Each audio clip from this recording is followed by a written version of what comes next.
I'm Minahil, the creative personnel behind the film Rendered. I shot, edited, and directed this film as a solo project.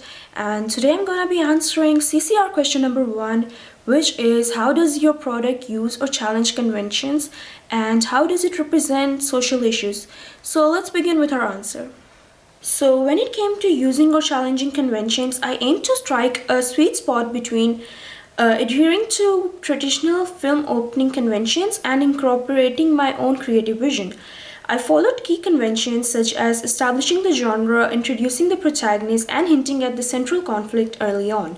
From the very beginning, the melancholic and trauma driven tone establishes the psychological drama genre, reinforced through techniques such as extreme close ups, motion blurs, and rapid editing.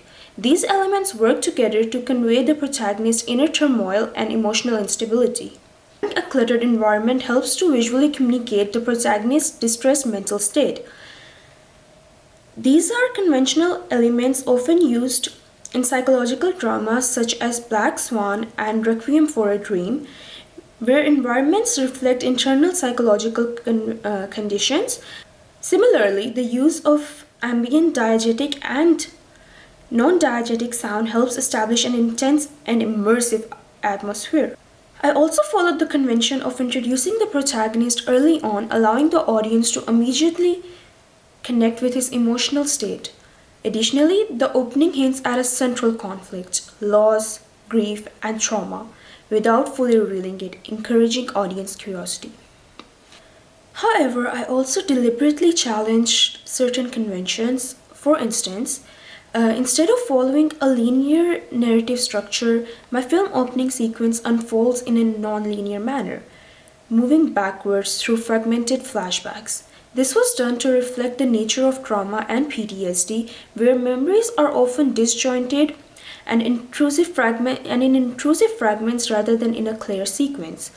The rapid pacing and short clips of the flashbacks further emphasize this fragmented mental state, while the final prolonged scene breaks this pattern to reveal the origin of the trauma, creating a strong emotional impact. Another convention I challenged was the placement of the title. Typically, titles appear after the beginning. However, in my film, the title Rendered appears immediately after the production house. The title itself is symbolic, representing how past experience and traumas render or shape the protagonist's mental state over time. I also deviated from conventions by using a non-English name for the production house. This was a conscious choice to remain connected to my cultural background while also targeting a local audience and raising awareness about teenage mental health within that context. Another convention that I did follow was placing the establishing shot right in the beginning in order to establish the environment before moving on to the context of the film. The film mainly targets two social groups, age and gender. And in terms of social issues, my film primarily aims to highlight the issue of teenage mental health. In the opening scene, the protagonist is shown sitting alone surrounded by unhealthy coping mechanisms such as alcohol and cigarettes. This visual is used to emphasize the sense of isolation experienced by the character, reflecting how teenagers often internalize their struggles rather than expressing them openly.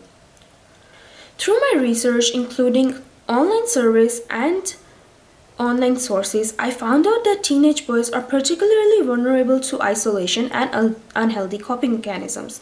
This is often influenced by societal expectations and the pressure of toxic masculinity, which discourages emotional expression and makes it more difficult for young men to seek help or communicate their struggles.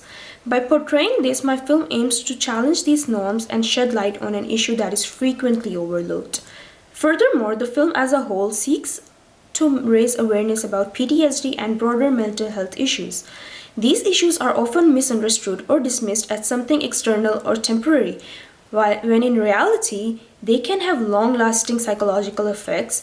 The use of fragmented flashbacks and emotional distress in the opening sequence reflects how trauma continues to affect individuals over time. According to the World Health Organization, 1 in 8 people globally experience mental health conditions. This statistic reinforces the idea that mental health struggles are far more common than often assumed, and that anyone around us could be suffering silently. Incorporating these themes, my film aims to encourage empathy and awareness, prompting audiences to recognize the importance of mental health and the impact of unaddressed trauma.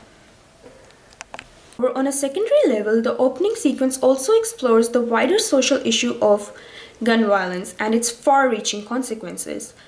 Rather than presenting violence as a momentary act, the sequence emphasizes its long-term psychological and emotional impact, particularly on innocent victims and their families. By revealing the trauma event only at the end after showing the protagonist's distress state, the narrative highlights how a single act of violence continues to shape an individual's mental health years later. The focus on a young character further reinforces the idea that those most affected are often not directly involved in a crime, but are instead bystanders whose lives are permanently altered. This challenges any glamorized portrayal of violence, instead presenting it as a deeply personal and destructive thing. So that was my answer to this question, and I do hope that my film helps raise awareness about these issues and fulfills its purpose.